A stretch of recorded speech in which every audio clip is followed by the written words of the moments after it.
Ola. O Goberno galego está a enviar aos centros de ensino esta campaña, Eu Respeto. Unha campaña que temos que interpretar simplemente o seu significado pois polas cores do arco da vella que aparecen no pronome eu. Para as persoas que non saiban identificar que esas cores do arco da vella se refiren á diversidade afectiva e sexual do ser humano, hai un cadradiño pequeniño e moi técnico, ademais, onde se pon que se refire á Lei 2/2014 do 14 de abril, teño que pôr así o máis técnicamente posible, sobre igualdade de trato e non discriminación de lesbianas, gais, transexuais, bisexuais e intersexuais en Galiza. Ese é o nome da lei. Simplemente é unha campaña, por tanto, que é difícil en primeiro lugar de interpretar. De calquera xeito, hai que valorala no que ten de positivo, non? Aínda que sexa de forma tardía, aínda que sexa de forma tímida, existe unha campaña que fala da tolerancia, do respeto ás persoas que aman de forma diversa.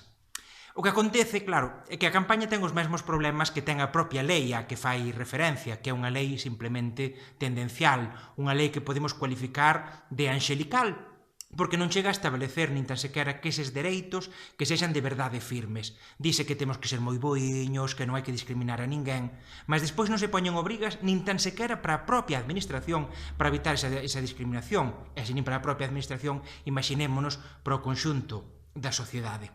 Se o Goberno galego de verdade quere avanzar sobre esta temática, o que ten que facer é introducila no currículo dos centros de ensino, iso é o principal, o básico. Por exemplo, se Eduardo Blanco Amor ou Federico García Lorca foron homes que amaron outros homes, iso ten moita importancia nas súas peripecias vitais e tamén para comprendermos a súa obra literaria e cultural, pois que se nos diga nos libros de texto. Ou, por exemplo, tamén, se houve etapas históricas nas cales o amor entre dous homes ou entre dúas mulleres chegou a estar mesmo idealizado, que se deixe de agochar nos currículos, que se diga explícitamente tamén nos libros de texto. Mais esta campaña, igual que outras iniciativas, ten un problema de focaxe xa básica, non? Cando di eu respeto é porque eu non teño nada a ver. É como dicir, eu que non estou nada tocado, nada vinculado, que son un mero espectador da diversidade sexual, son capaz de respetala, porque son un simple espectador.